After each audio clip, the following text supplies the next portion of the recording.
আপনারা জানেন একটি বিখ্যাত হাদিস আছে, নবী করিম সাল্লাল্লাহু আলাইহি সাল্লাম বলেছেন, তিন শ্রেণীর মানুষকে দিয়ে আল্লাহ তাআলা জাহান্নাম উদ্বোধন করবে। জাহান্নামে আল্লাহ রাব্বুল আলামিন মানুষকে প্রবেশ করানো শুরু করবেন তিন শ্রেণীর মানুষকে দিয়ে। তাদের কেউ সরাসরি পাপিষ্ট বা পাপের কাজ করে জাহান্নাম উদ্বোধনকারী বা সবচেয়ে প্রথমে জাহান্নাম যাবে সেরকম মানুষ হবে না।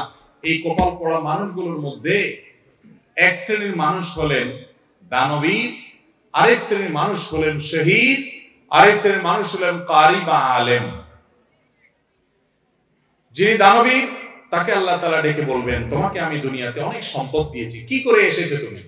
তখন লোকটা বলবে, আল্লাহ আপনি আমাকে অনেক সম্পদ দিয়েছেন, সেজন্য আমি অকাতরে মানুষকে দান করেছি, দুই হাতে মানুষকে দিয়েছি যাতে করে আপনি খুশি হন। আল্লাহ বলবেন, দান করেছো সত্য, তবে আমার খুশির আশায় করেছো এটা মিথ্যা। তুমি দান করেছো যাতে করে লোকে জানে যে অমুকের ছেলে দিছে, তমুকে দিয়েছে, এই বাহবা পাওয়ার আশায় দান করেছো, প্রশংসা পাওয়ার আশায় দান করেছো। আমার কাছ থেকে সওয়াব বা বিনিময় এটা তোমার একমাত্র আশা ছিল না, যার কারণে মানুষের কাছে বলে বেরিয়েছো, প্রদর্শন করে বেরিয়েছো, বাহবা কুড়ানোর জন্য ঘোষণা দেওয়াইছো যে আমি দিছি, যাতে মানুষ জানে। তো মানুষকে দেখানোর উদ্দেশ্যে তুমি যেহেতু করেছো, সেজন্য তোমার এই দান আমার কাছে কবুল হয় নাই, জাহান্নামে যাও। যিনি শহীদ তাকে আল্লাহ বলবেন, তোমাকে আমি অনেক নেয়ামত দিয়েছি, কি করেছো তুমি? তিনি বলবেন, আল্লাহ আমি আমার এই জীবনটা আপনার রাস্তায় লুটিয়ে দিয়েছি, আপনার রাহে জিহাদে গিয়ে আমার আত্মত্যাগ করেছি, আমার জীবন বিসর্জন করে দিয়েছি, কুরবানি করে দিয়েছি, আর কি রাখবে আল্লাহ? এটা করে দিয়েছি যাতে আপনি খুশি হন, সওয়াব দেন।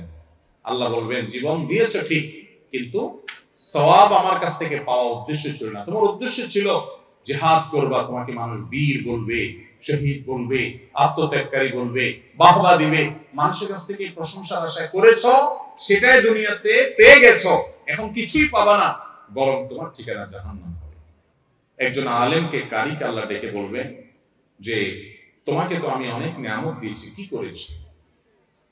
সে বলবে, আল্লাহ দুনিয়াতে আপনি আমাকে যে ইলম দিয়েছেন, সেই ইলম দিয়ে মানুষকে ওয়াজ করেছি, কেরাত শুনিয়েছি, কোরআন হাদিসের কথা বলেছি সওয়াবের আশায়। আল্লাহ বলবেন, মিথ্যা কথা বলছো, তুমি এগুলো করেছো মানুষের কাছ থেকে বাহবা পাওয়ার আশায়, লাইক কমেন্ট কুড়ানোর আশায়, ভিউয়ার বাড়ানোর আশায়, দুনিয়ার ধান্দায়। সেটা হয়ে গেছে, এখন জাহান্নামে যাও।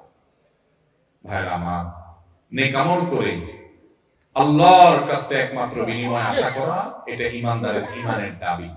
আর দুনিয়াতে এই সস্তা জনপ্রিয়তা, সস্তা মানুষের বাহবা, মানুষের প্রশংসা, এগুলো আশা করা ছোট লোকই।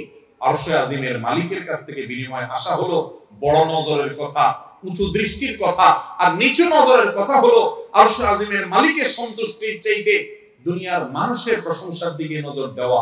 এটা হলো ছোট লোকই। এই ছোট লোকিটার কারণে শিরকে আসগরের অপরাধ হয়।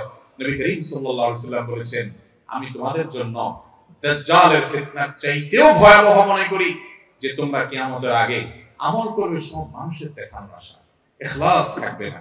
এইজন্য ভাইরা আমার, এই যে সর্বপ্রথম ওসিয়ত, এটা সোশ্যাল মিডিয়ার এই যুগে বিশেষভাবে গুরুত্বপূর্ণ।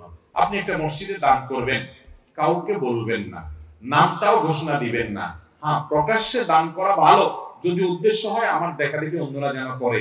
কিন্তু অন্যদের দান করার জন্য উৎসাহ দিতে গিয়া আমি যদি প্রকাশ্যে ঘোষণা দেই আর আমার ভিতরে অহংকার আসে, মানুষের দিকে তাকায় যে সবাই দেখবে, হ্যাঁ আমি দিছি, বাহবা দিবে, তাহলে সেক্ষেত্রে অন্যকে উৎসাহিত করতে গিয়া আমি নিজের আমল নষ্ট করে শিরকে আসগর লিপ্ত হয়ে জাহান্নামে যাওয়ার কারণ হচ্ছি।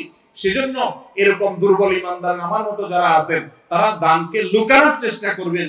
আর যারা কনফিডেন্ট থাকবে, আত্মবিশ্বাস থাকবে যে না, আমি আল্লাহর কাছ থেকে সওয়াব আশা করব, মানুষের কাছ থেকে কোনো বিনিময়, কৃতজ্ঞতা, থ্যাঙ্কস, শুকরিয়া কিছু আশা করব না, এতটা আত্মবিশ্বাস আমার আছে, তিনি প্রকাশ্যে দান করবেন। নবী করিম সাল্লাল্লাহু আলাইহি সাল্লাম আল্লাহর আরশের নিচে ছায়া পাওয়া মানুষগুলো যে তালিকা উল্লেখ করেছেন, 7 শ্রেণীর মানুষ, তার ভিতরে এক শ্রেণীর মানুষের গুণ এবং বৈশিষ্ট্য হবে এই যে আল্লাহর জন্য ভালোবাসবে, আল্লাহর জন্য বিদ্বেষ করবে, সবকিছু হবে আল্লাহর জন্য। ডান হাতে ব্যয় করবে, বাম হাত জানবে না, বাম হাতে ব্যয় করবে, ডান হাত জানবে না, হাতেও জানবে না, লুকানোর চেষ্টা করবে। ভাইরা আমার, পাপের কাজ যেরকম লুকানোর চেষ্টা করেন কেউ যেন না জানে, নেকামলকে সেরকম লুকানোর চেষ্টা করবেন কেউ যেন না জানে, শুধু আমার মালিক যেন জানে। চেষ্টা করা যাবে না ইনশাআল্লাহ? হাল্লাকা সিররুন ইনদাল্লাহ। একজন ইমানদারের আল্লাহর সঙ্গে কিছু ভেদ থাকতে হবে, ভেদ, কিছু সুপ্ত জিনিস থাকতে হবে, কিছু গোপন জিনিস থাকতে হবে। আমার স্ত্রীও জানে না, আমার ছেলে মেয়েও জানে না, আমার বাপ মাও জানে না। কিছু দান, কিছু আমল আমি তাহাজ্জুদ করব, চেষ্টা করব কেউ যেন টের না পায়। গাল গল্প দেব না, বরং লুকানোর চেষ্টা করব। আর আজকাল আমাদের অবস্থা কি? উমরা করতে গেলে সেলফি, তওয়াফ করার সময় মানুষকে 10 টাকা দিয়া সেলফি, সেলফিস্ট। সেলফি তুলতে তুলতে আমরা কি হয়ে গেছি? সেলফিস্ট হয়ে গেছি। হুজুরের সাথে ছবি তুললাম, ফেসবুকে দিলাম, এক গাদা লাইক পেয়ে গেলাম, মানুষ মাশাআল্লাহ বললো, কেমনি কি?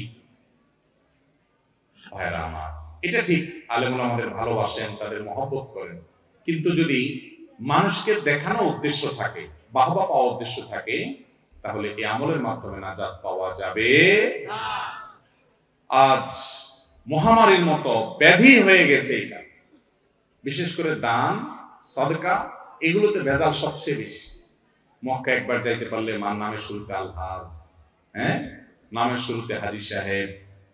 আবার গল্প দেই যে আল্লাহ নিছিল, শুধু কথায় কথায় মক্কা শরীফের গল্প দেয়, মানে উনি গেছেন সেটা একটু জানাইতে হবে। এই রোগগুলো আমাদের মধ্যে আছে না নাই? ও হাজী সাহেব হজ করে গল্প দিয়ে বেড়াচ্ছেন, হজ কত আগে নষ্ট হয়ে গেছে। বাবারে, আমলনামা দেখবেন শূন্য, কিচ্ছু জমা হয়, শুধুমাত্র মানুষকে শোনানোর আশা করেছে। আল্লাহ তাআলা নেককারদের প্রশংসা করতে গিয়ে বলেছেন যে ওয়ায়ুতআমুনা আত-তাআমা আলা হুব্বিহি মিসকিনাও ওয়া ইয়াতীমান ওয়া আসীরা ইন্নামা নুত'iমুকুম লিওয়াজহিল্লাহ লা নুরিদু মিনকুম জাযাআন ওয়ালা শুকুরা।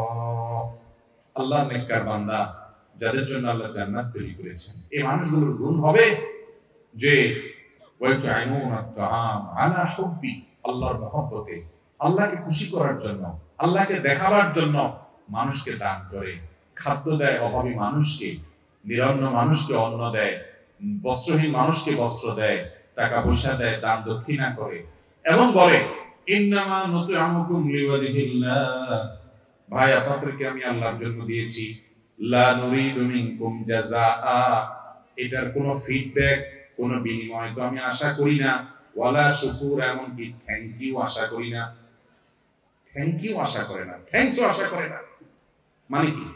মানে হলো আপনি একজনকে অনেক দিয়েছেন, এই লোকটাকে দেওয়ার পর লোকটা আপনাকে কখনো স্বীকৃতিটাও দেয় নাই, কখনো লোকটা আপনার কথাও মানে কখনো মুখ দিয়ে বলে না যে অমুক আমাকে দিছে, একটু মুখ দিয়ে স্বীকারও করে নাই। এরকম লোক আছে না নাই? যে এটা করছে সে খারাপ, কারণ কেউ দান করলে, অনুগ্রহ করলে তার অনুগ্রহের কথা স্বীকার করতে হয়, অস্বীকার করলে সে নাফরমান, সে নাশকর। মাল্লাম ইয়াশকুরিন নাস লাম ইয়াশকুরিল্লাহ, মানুষের শুকরিয়া আদায় না করলে আল্লাহর শুকরিয়া আদায় হয় না। কিন্তু আপনি দানকারী হিসাবে আপনি এমন ভাবে চলবেন যে সে আমার কোনো শুকরিয়া আদায় করার দরকার নেই। আমরা অনেক সময় অনেক লোকের অনেক উপকার করার পর আমার বিপদে হয়তো সে আমার পাশে দাঁড়ায় নাই, অথবা একটু স্বীকার করে নাই, বা আমাকে চিনে না এমন ভাব ধরে আছে, এরকম বেঈমানি করা, নাশকরি করা মানুষ আছে না এই সমাজে? এগুলো দেখার পরে আমরা অনেক সময় মনের দুঃখ বলে ফেলাই, এত কিছু করলাম তার জন্য, এত টাকা পয়সা দিলাম, সে এখন আমাকে মনে হয় চিনেও না, সে এখন বিপদের সময় আমার কাছে নেই, আমি এত পয়সা করে দিলাম, ভোটটা আমার দিল না।